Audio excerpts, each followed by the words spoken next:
What's up, you guys? Marty Schwartz from GuitarJams.com. We are honored to have Tim Pierce visiting us again.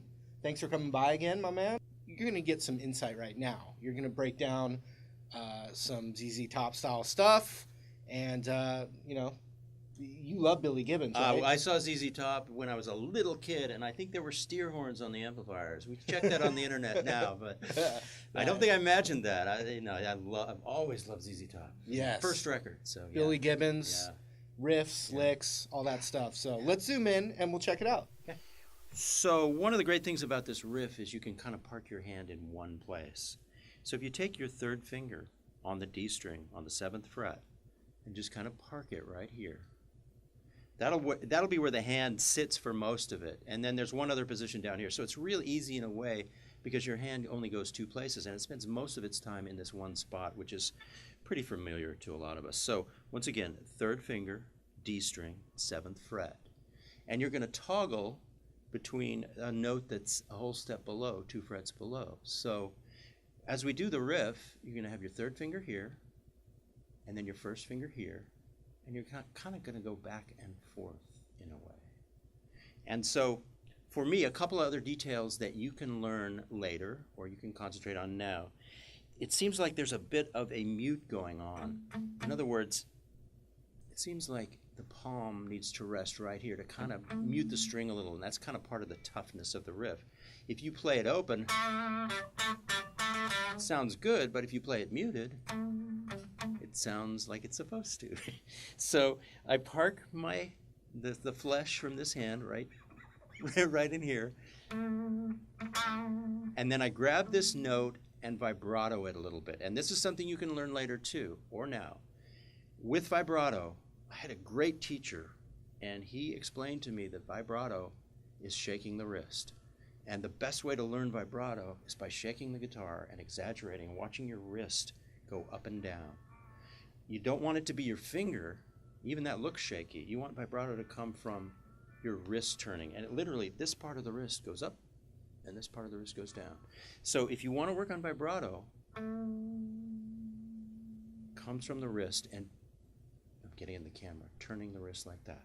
So you'll see me vibrato this. You can work on that later. You can work on it now. It's up to you. So here's the riff. I'll slow it way down.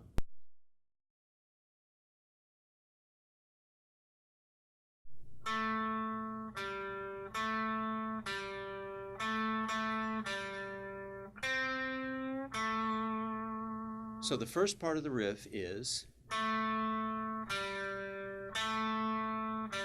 double hit, and then jump to this string, G string, 5th fret with your next finger, hit that one note, and then land back on your original target note, your anchor note, right there. So really slow. A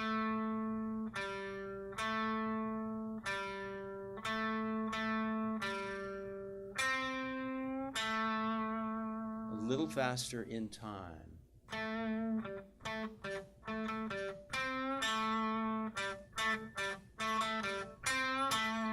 And for starters, you can do all downstrokes.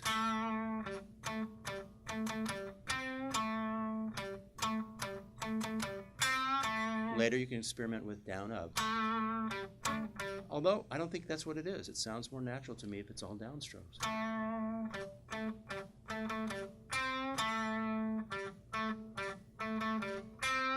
And you repeat this phrase 4 times. I'm going to play it faster now.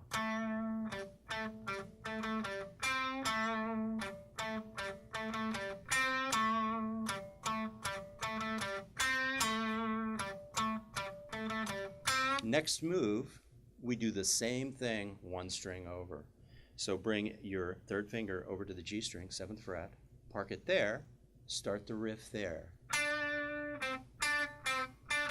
And here's a funny move. You have to go up 1 fret to compensate for the funny thing about the guitar where everything moves up 1 fret. So this part of the riff, and it's pretty easy, it's pretty natural. You don't do that like you did on the other phrase. You do It's the same. It's a fourth up from. So back to the second part of the riff. Double hit, pull, back to the anchor note, and then you go back to the original riff for 2 rounds. I'll play the whole cycle.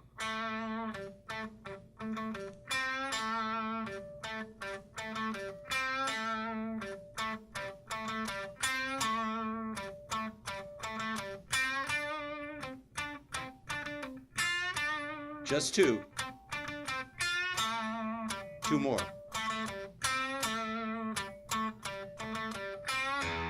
And that's a really good move because it's easy to do. So you play the riff 4 times in the first position, you play it twice in the second position, your hand's in the same position but in the second spot, and then back 2 times in the first spot. And then to finish off the riff, the next thing, you just hit the low E note. So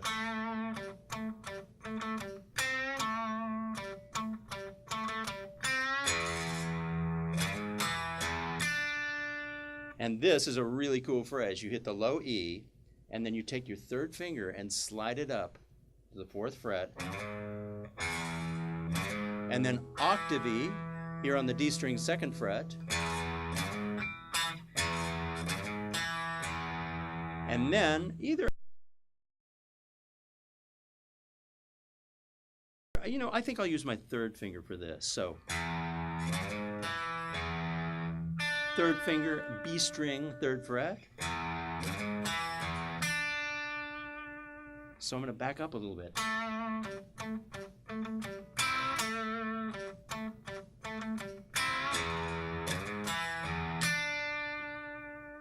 And one little trick, after you play the low part of the phrase,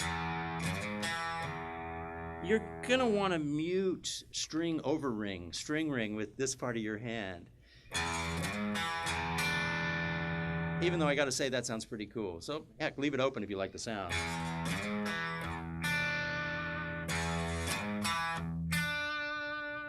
Next piece, open D string.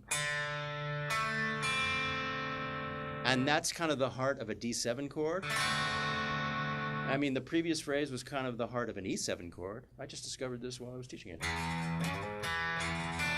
Those are elements of an E7 chord that he's kind of arpeggiating. And we move to a D7 chord, which is just the first piece of a. And what that is open D, G string 2nd fret, 2nd finger, and then B string 1st finger, 1st fret. And we're almost done. So.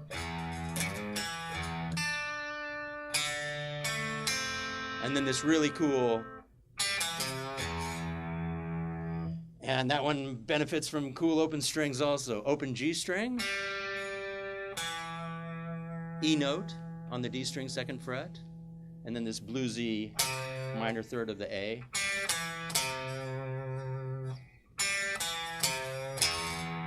And literally you can think about it as just these 4 notes of the guitar.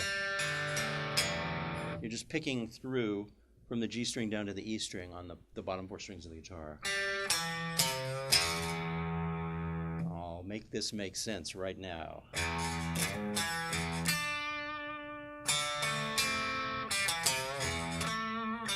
And then you jump right back up to the riff there. So to review.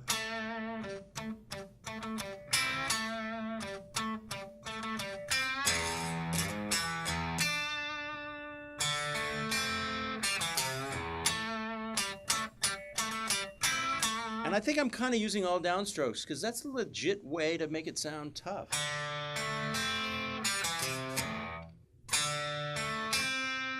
Okay, I'm going to do this series one more time.